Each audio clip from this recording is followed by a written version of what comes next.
Assalamualaikum warahmatullahi wabarakatuh. Saya Irma, saya guru bidang studi fisika di SMA Islam An-Nizam Medan. Selamat pagi anak-anak. Hari ini kita akan belajar video pembelajaran fisika. Jadi kita harus punya statement fisika itu mudah. Kita masih lanjut di materi kita tentang listrik dinamis. Kita akan bahas subbab terakhir dari listrik dinamis, yaitu tentang energi listrik dan daya listrik. Jadi yang akan kita bahas pertama itu adalah energi listrik. Jadi di sini dibilang energi listrik itu didefinisikan sebagai suatu muatan berbanding lurus dengan tegangannya, sehingga dapat kita formulasikan di mana energi itu sama dengan usaha. Berarti energi itu sama dengan W, kemudian muatan berarti menjadi Q, berbanding lurus itu berarti maknanya adalah kali dengan tegangannya. Tegangan berarti V, sehingga dapat kita formulasikan W sama dengan I kali V. Dimana ingat, kita coba menjabarkan rumusnya. Dimana kita ingat minggu lalu subbab pertama kita tentang kuat arus, dimana I kan sama dengan Q per T, sehingga kita dapatkan rumus Q sama dengan I kali T. Oke, karena kita dapat rumus Q sama dengan I kali T, maka kita gantikan Q-nya. Kita anggap gini, ini persamaan rumus yang pertama. Jadi jika dia diketahui Q dan V, maka rumus usaha adalah ini, atau energi. Berarti kalau Q-nya kita ganti, berarti W sama dengan Q-nya diganti I kali T dikali dengan V, atau ada juga yang meningkat, W itu menjadi Fit, disingkat. Oke, ini berarti persamaan rumus yang kita dapatkan untuk yang kedua. Jika kita ganti V-nya itu dengan I kali R, karena ingat ya rumus tegangan itu adalah I kali R, maka kita ganti W sama dengan V-nya ganti I kali R. I kali R kali I kali T, atau bisa disingkat W sama dengan, kita baca irit, atau bisa sama dengan W itu adalah I kali I kuadrat kali R kali T. Ini persamaan yang ketiga rumusnya. Oke, kemudian karena V sama dengan I kali R, maka kita bisa dapat rumus I. I itu berarti sama dengan V per R. Maka kita ganti I di sini menjadi V per R. Maka kita dapat W sama dengan, karena kuadrat maka V kuadrat per R kuadrat ya. I-nya kan tadi V per R, dikuadratkan menjadi V kuadrat R kuadrat. Atas bawah dikuadratkan, dikali dengan R, dikali dengan T. Sehingga R di sini habis 1 sama kuadratnya, maka W yang keempat atau rumus energi listrik yang keempat adalah V kuadrat per R dikali dengan T. Jadi ini dia ya. Jadi artinya dalam energi listrik kalian bisa menentukan yang ada terserah dari soalnya. Jadi jika diketahui Q dan V, maka kalian pakai rumus yang pertama. Kemudian rumus yang kedua ada Fit, dan rumus ketiga ada disingkat irit atau I kuadrat kali R kali T. Dan yang keempat W sama dengan V kuadrat per R kali T.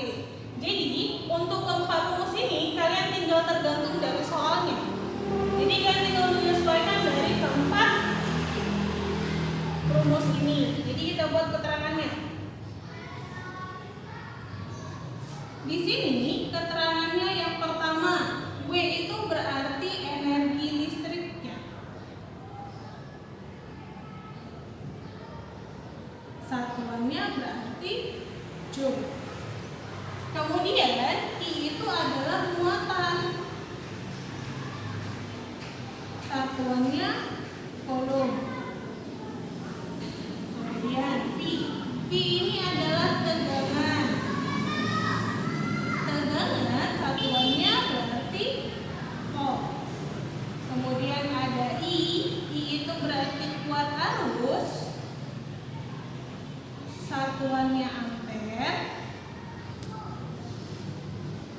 Kemudian T itu berarti waktu. Waktu di sini yang kita gunakan tetap ya, itu adalah sekon atau detik. Kemudian yang terakhir itu adalah R. R itu adalah hambatannya. Dimana satuannya adalah O atau dilambangkan dengan seperti ini.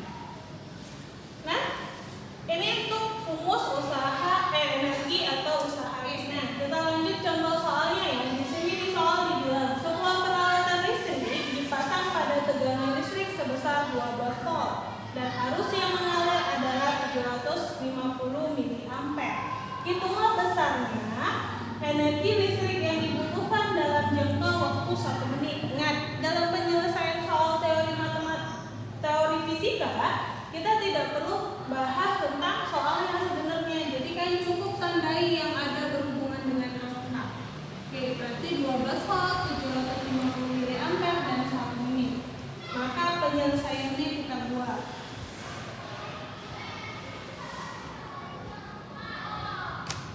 Oke, penyelesaiannya berarti yang pertama kita buat diketahui. Yang diketahui tadi kan ada 3 yang angka, maka kita buat 12 volt, kemudian 750 mA, dan yang terakhir adalah 1 menit. Oke, kita temuin. Jadi yang 12 volt berarti satuan volt itu berarti V, maka berarti 12 volt ini adalah V-nya yang diketahui. Kemudian miliampere atau ampere, ampere berarti keluar arusnya, sehingga yang diketahui kedua adalah I.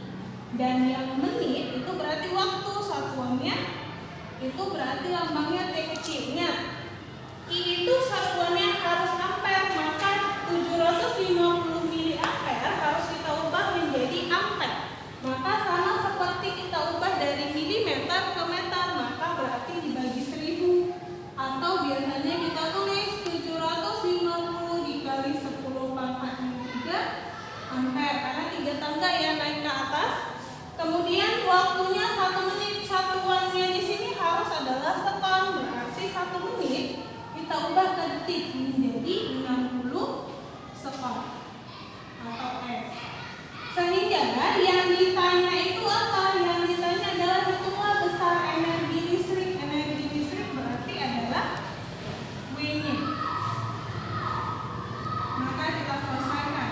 W kan ada 4 rumus, maka kita sesuaikan. Dari rumus ini berarti yang diketahui V, I, dan T. Maka berarti rumus usaha atau energi listrik yang kita gunakan adalah rumus yang kedua, di mana W sama dengan V atau V kali I kali T.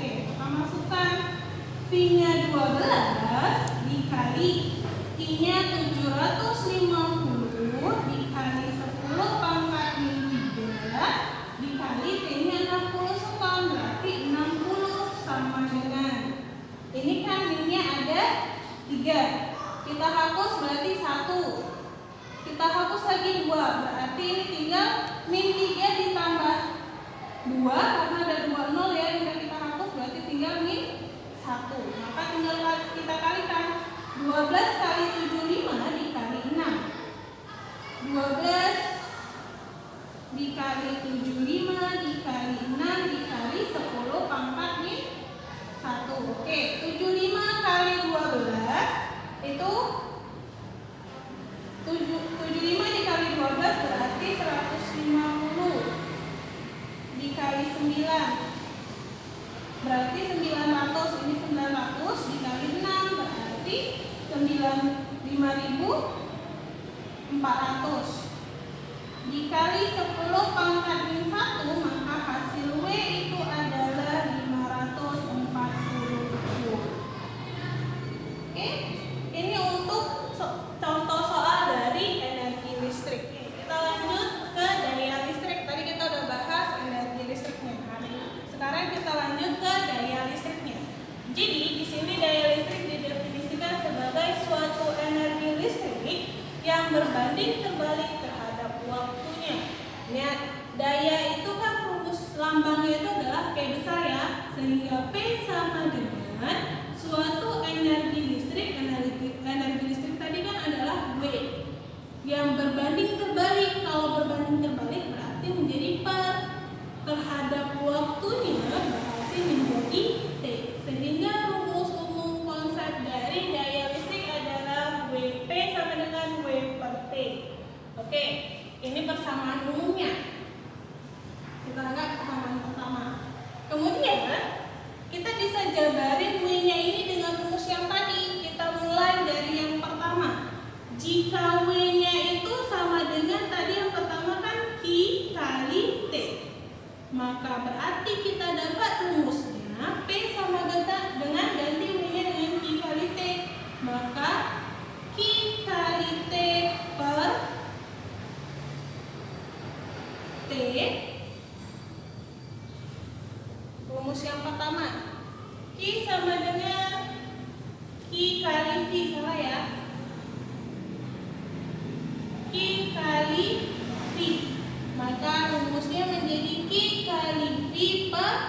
T. Ini kita anggap rumus persamaan yang kedua. Kemudian W itu adalah fit. W itu adalah fit. Maka ganti P-nya, berarti P sama dengan ganti W-nya. Fit per T. T-nya kita hapus ya. Di sini T-nya kita hapus, maka berarti kita dapat rumusnya. Yang kedua, P sama dengan V kali I.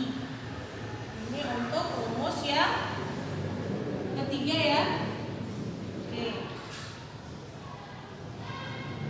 Kemudian jika kita ganti W itu dengan iring atau I kuadrat kali R kali T, maka kita ganti W-nya menjadi I kuadrat kali R kali T. Berarti I kuadrat kali R kali T per T. Maka T-nya kita hapus ya. Sehingga kita peroleh P itu sama dengan I kuadrat kali R. Ini berarti bisa kita jabarkan atau kita simpulkan menjadi rumus yang keempat. Oke. Dan yang terakhir, W itu sama dengan V kuadrat per R dikali dengan T. Maka dapat kita gantikan W-nya juga sama.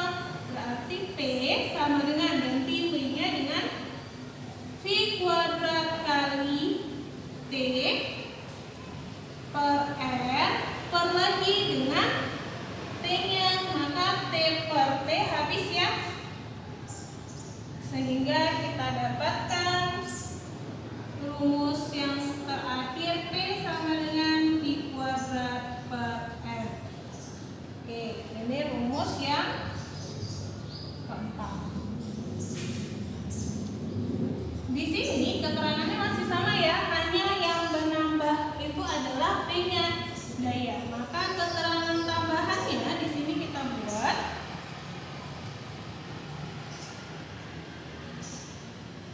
P itu adalah daya listrik,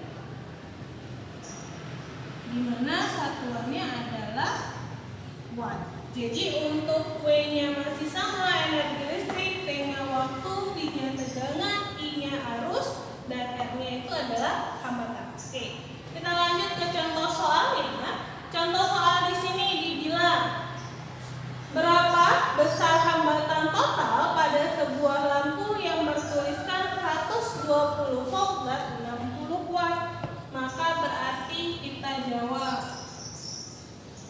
Penyelesaiannya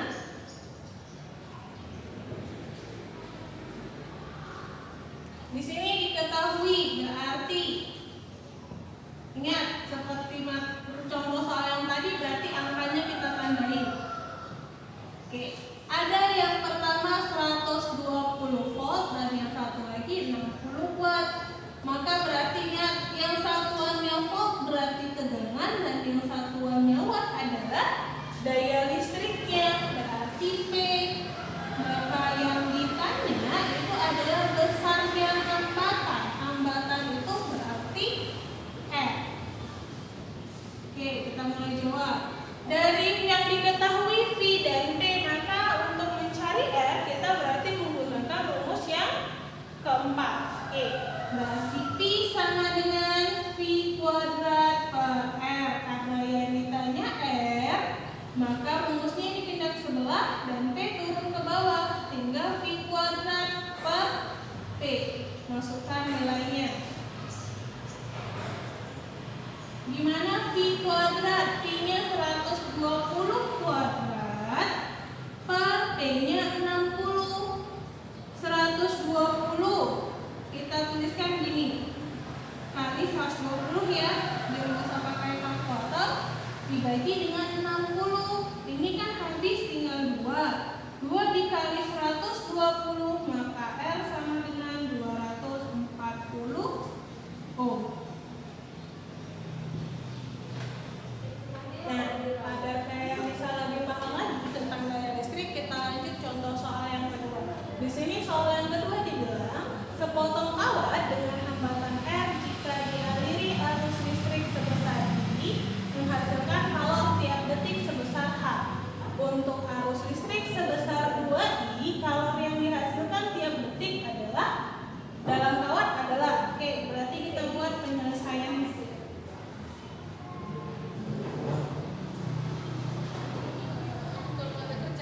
Karena di sini tidak angka, maka kita tandain terlebih dahulu mana yang dia mempunyai lambang. Ada I, kemudian ada H, dan ada 2I. Maka kita anggap arus listrik sebesar, kita buat diketahui. Berarti arus listrik sebesar kita anggap I1 ya, karena ada 2 nanti I-nya, lambangnya besarnya katanya adalah I. Kemudian menghasilkan kalor tiap detik. Ingat, rumus kalor tiap detik dimana P adalah kalor per detik. Kalor per detik itu berarti rumus dari P ya. Kalor per detik atau energi per detik maksudnya, berarti energi per detik itu adalah W per T sama dengan P. Maka kita bisa buat H itu adalah T sama dengan H lambangnya. Karena masih yang pertama maka P1. Kemudian untuk arus listrik sebesar 2I, inilah yang kita lambangkan dengan I2 sama dengan 2I. Maka yang ditanya itu adalah kalor yang dihasilkan tiap detik sama ya, berarti energi per detik atau P2. Oke, kita jawab. Karena di sini bentuk hambatannya katanya dengan hambatan jika dialiri, berarti hambatan untuk yang pertama dengan yang kedua masih sama. Berarti R1 sama dengan R2. Maka kita cari rumusnya dulu. Kira-kira dari rumus kalimat tentang daya ini kelima ya. Maka berarti rumus mana yang kita gunakan? Berarti dia ada I dan R-nya. Sedangkan rumus P yang hanya diketahui I dan R berarti rumus yang keempat. Maka berarti karena I di sini kita jabarin ya, karena rumus P-nya itu kan tadi katanya I kuadrat kali R. Maka bisa kita rumuskan R menjadi P per I kuadrat. Maka kita masukkan R1-nya berarti rumusnya P per I kuadrat. Berarti P1 per I1 kuadrat sama dengan P2 per I2 kuadrat. Maka masukkan P-nya itu kan tadi katanya nilainya adalah P1H. H per I1I kuadrat sama dengan P2 yang ditanya per I2-nya 2I kuadrat. Kita pindahin ke sini ya. Oke, maka kita kalikan silang atau kita jabarkan yang kuadrat ke sini. Maka menjadi H per I kuadrat tetap ya. H per I kuadrat sama dengan P2 per 2 kuadrat 4I kuadrat. Berarti P2 per 4I kuadrat. I kuadratnya bisa langsung kita hapus ya. Maka karena letaknya posisinya sama-sama di bawah, sehingga kita dapatkan P2 sama dengan kalikan silang. P2 kali 1 P2 sama dengan 4 kali H, maka 4H. Maka inilah contoh persamaan dari rumus yang diminta untuk contoh soal yang kedua. Nah, kita lanjut ya. Untuk yang kali ini kita akan bahas hubungan energi listrik dengan energi kalor. Jadi ini akan kita aplikasikan dalam kehidupan kita sehari-hari. Contohnya itu saat kalian misalkan memanaskan air dengan kompor listrik, maka kita bisa menghitung lamanya ataupun tekanan dari cairan listrik tersebut. Oke, kita mulai ya. Jadi energi listrik itu kita anggap lambangnya dengan EL. Oke. Dengan energi kalor sama dengan energi kalor itu kan lambangnya Q. Oke, jadi EL sama dengan EQ karena mau kita hubungkan berarti sama dengan. Oke, kita dapat di mana EL itu kita ambil adalah dari rumus daya, di mana daya listrik tadi kan kita dapat P sama dengan katanya W per T, atau W ini kan sama dengan energi listriknya per T. Karena yang mau kita cari energi listriknya, maka berarti energi listrik berubah menjadi P kali T. Maka berarti untuk EL-nya kita ganti P kali T. Oke, di sini ya. Sehingga EL adalah P kali T sama dengan, jadi kalau kita ingat pelajaran kelas 11 yang dimana tentang kalor, dimana Q sama dengan M kali C kali delta T. Maka berarti EQ-nya kita ganti dengan M kali C kali delta T. M kali C kali delta T. Inilah hubungannya. Sehingga kita buat keterangannya. Keterangannya di sini ada EL. EL itu tadi apa? Energi listrik. Berarti satuannya adalah joule. Kemudian ada EQ. EQ juga sama tadi, energi kalor. Berarti satuannya joule karena sama. Kemudian ada P, itu berarti daya. Satuannya watt. Kemudian ada T ya, waktu. Berarti sekon. Lalu ada M itu apa? Massa. Massa satuannya kilogram. Kemudian C itu adalah massa jenis zat. Satuannya di sini yang kita gunakan joule per kilogram derajat Celcius. Dan yang terakhir delta T itu adalah perubahan suhu. Satuannya di sini yang kita buat adalah derajat Celcius. Jadi kalau misalkan biasanya perubahan suhu itu Kelvin. Jadi tergantung, kalau di sini Celcius maka berarti suhu yang kita gunakan Celcius. Kalau di sini Kelvin maka suhu yang kita gunakan Kelvin. Oke, tadi kan kita dapat P sama dengan M kali C kali delta T per T. Berarti kita tinggal masukkan angka-angka dari yang diketahuinya. Di mana P sama dengan, masukkan nilai M-nya. M-nya berarti 3 kg. Berarti 3 dikali C-nya berarti 4200 joule kilogram per derajat Celcius. 4200 dikali delta T. Delta T kan perubahan suhu, maka berarti suhu tertinggi kita kurangkan dengan suhu terendah. Maka menjadi T2 dikurang T1 per. Waktunya T kecil berarti 10 menit atau 600 detik. Berarti kita ambil yang 600 detik ya. Maka menjadi 3 dikali 4200 dikali T2 nya 100, T1 nya 20. Berarti menjadi 100 dikurang 20 per 600. Oke, kita langsung jalannya. Berarti ini kan habis, nolnya 2. 42 dibagi 6 itu kan 7. Maka berarti 3 kali 7 21 dikali 100 kurang 20 berarti 80.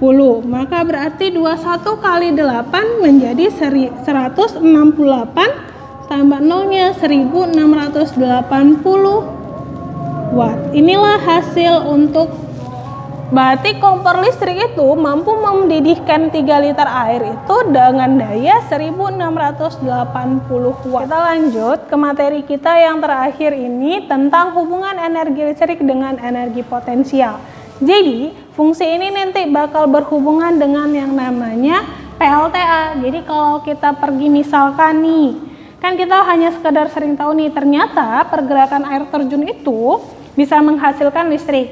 Maka proses perhitungannya bisa kita tentukan dari hitungan berikut ini.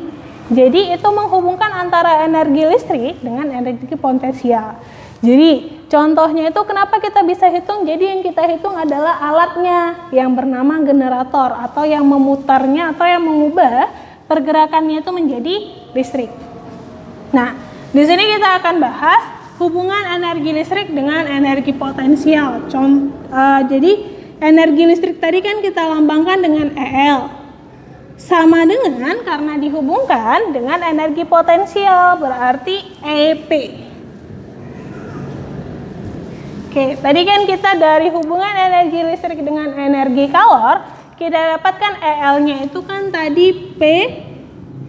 EL itu jadinya kan P kali T. Oke, kemudian energi potensial itu kan berarti EP M kali G kali H, rumus umum energi potensial. Maka berarti kita langsung tuliskan di sini. Jadi energi listrik itu kan P kali T sama dengan M kali G kali H. Jadi massa di sini itu bukan menjadi M lagi, tapi biasanya kita menggunakan perbandingan antara volume dan massa jenisnya. Maka berarti di sini kita kan tahu rumus rho itu kan sama dengan M per V. Volume ya di sini ya. Atau biar membedakan dengan tegangan kita buat V-nya agak melengkung seperti ini. Berarti ini volume ya artinya untuk dalam di sini. Sehingga rho sama dengan karena yang ditanya M, maka M berarti sama dengan rho kali V. Rho kali V, maka kita ganti M-nya dengan rho kali V. Maka P kali T sama dengan rho kali V kali G kali H. Oke. Kemudian, kan yang ditanya itu biasanya adalah tekanan. Maka P sama dengan rho kali V kali G kali H per T. Jadi kalau kita buat masih seperti ini, rho kali V per T kali G kali H, volume per waktu itu adalah merupakan rumus dari debit. Di sini kita buat. Di mana debit itu lambangnya juga Q, di mana Q sama dengan volume per waktu. Maka kita ganti ini menjadi debit. P sama dengan rho dikali Q dikali G dikali H. Maka berarti dalam hubungan listrik, energi listrik dengan energi potensial, kita dapat tekanannya itu adalah P sama dengan rho kali debit, Q di sini debit ya, dikali G dikali H. Nah, jadi kita buat keterangannya.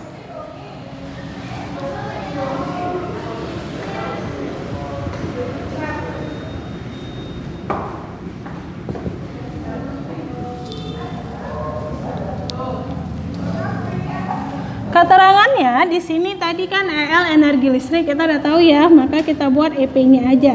EP adalah energi potensial. Satuannya juga sama, Joule. Kemudian P-nya itu kan daya, masih sama ya. Daya satuannya watt. Kemudian rho itu adalah massa jenis. Massa jenis zat, satuannya itu kilogram per meter kubik. Kemudian Q ini debit. Debit ini satuannya itu adalah meter kubik per sekon. Lanjut, G ini gravitasi. Biasanya ketetapan ya, di mana G itu 10 meter per sekon kuadrat, dan yang terakhir H. H itu adalah ketinggian. Satuannya meter. Oke, ini keterangan dari tentang energi listrik, hubungannya energi listrik dengan energi potensial. Oke, kita lanjut ke contoh soalnya. Di sini contohnya suatu air terjun dengan ketinggian 10 meter mengalirkan air dengan debit 20 meter kubik per sekon. Berapakah daya yang dapat dibangkitkan oleh air terjun tersebut jika rho air katanya 1000 kg per meter kubik? Maka kita selesaikan.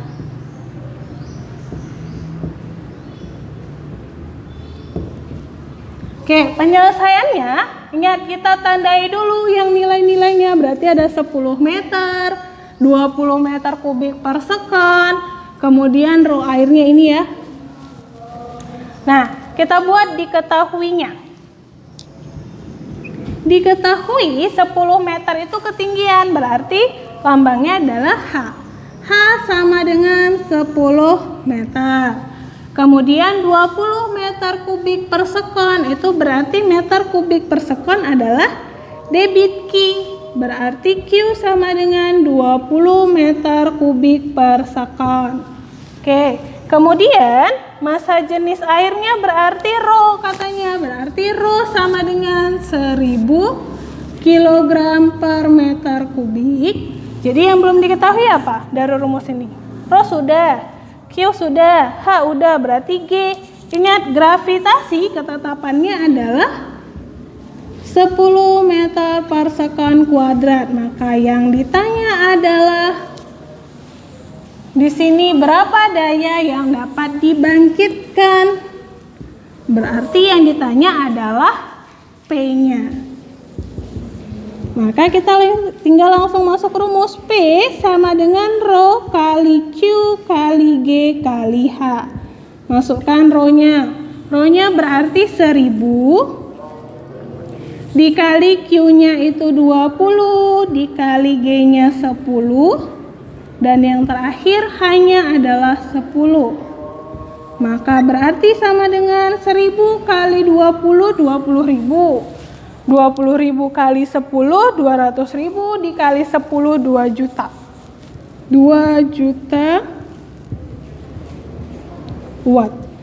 Makanya ini biasanya sering digunakan pada PLTA, pembangkit listrik air terjun. PLTA itu singkatan dari PLTA, itu singkatan dari pembangkit listrik tenaga air, PLTA ya. Sehingga jadi dengan ketinggian 10 meter aja maka listrik yang bisa dihasilkan sampai 2000 watt. Itu contohnya. Jadi yang kita hitung dalam hal ini itu adalah alat penggeraknya atau sering disebut dengan generator. Sekian video pembelajaran kita hari ini. Sampai jumpa di video pembelajaran kita berikutnya. Jangan lupa like, comment, and share. Dan SMA Islam An-Nizam, unggul, cerdas, islami. Assalamualaikum warahmatullahi wabarakatuh.